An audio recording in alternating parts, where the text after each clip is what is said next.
Greetings, everyone. Yes, it's DVD collection update time again. This time around we've got the biggest update that I've had for a long time. Annetta just got her first full paycheck, so we set aside some money for food, for rent, paid some bills, set aside some money for Christmas, and for ourselves. It's been a long time since we've been able to treat ourselves, so we really wanted to make the most of it. So we went out and had a nice dinner yesterday, and both bought a buttload of new DVDs. And we're going to take a look at them today on the Multimedia Chronicles.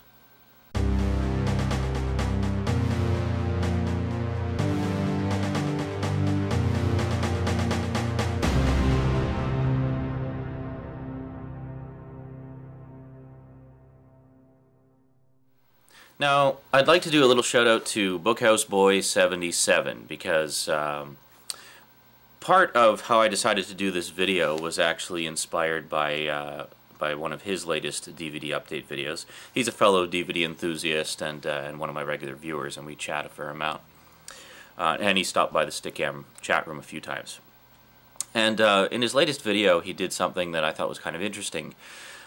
He was talking about how a lot of people who do these types of DVD review videos and collection videos and whatnot, rather than, holding it up to the screen like this, they'll actually do a top-down view where you just see their hands and you see sort of a bird's eye view, and then you can, they lay it on a table or whatever, and then you can actually look at the contents a little more easily than sort of trying to fumble with them in your hands and stuff. So I thought that's a really good idea, so I'm going to actually do that for this DVD update segment.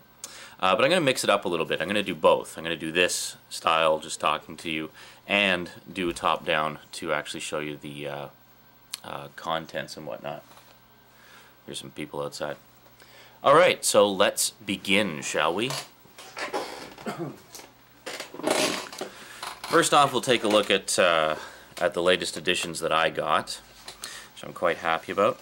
First off, I'm really happy to report that I finally got the collector's edition of Predator back in my collection. You may recall a few updates ago I was talking about how the Blu-ray edition has the exact same cover as this particular DVD edition, yet it has none of the extras.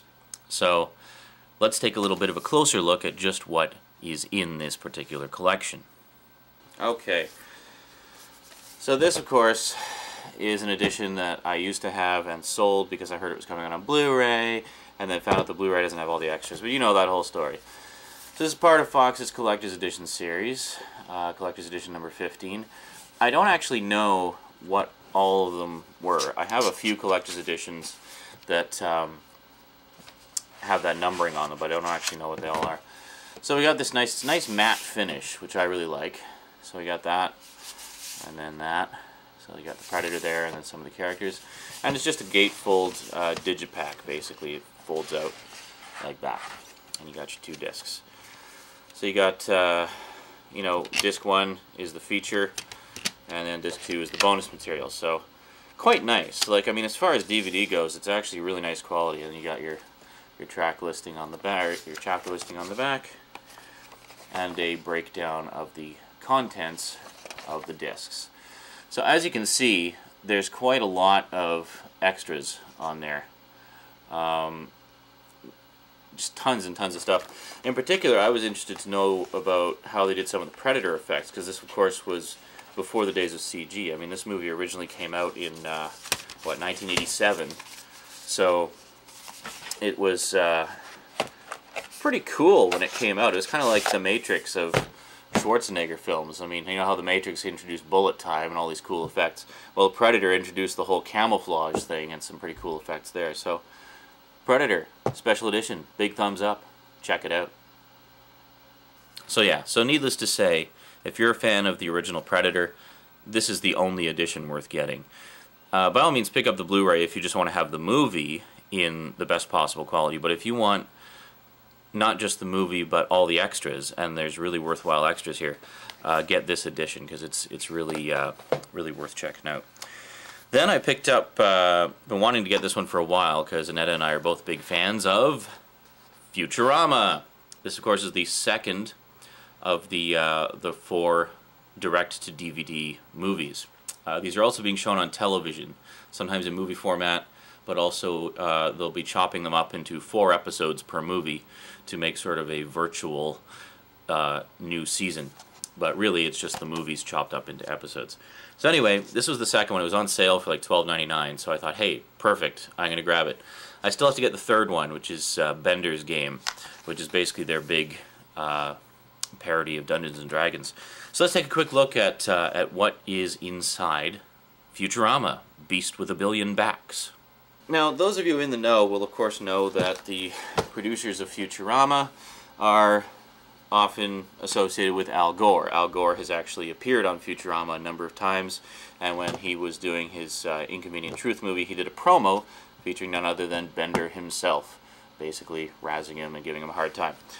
So, being associated with Al Gore and his environmental crusade, the producers of Futurama have sort of chosen to do their part by making it as carbon neutral as possible. They have this little symbol there with Bender to indicate it. So the result of that is we have what at first appears to be just a standard digipack, but it actually isn't.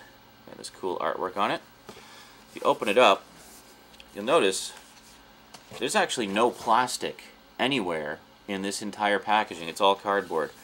And the thing that's kind of annoying is that means the disc is in a sleeve, and it's okay, it doesn't seem to be scratched.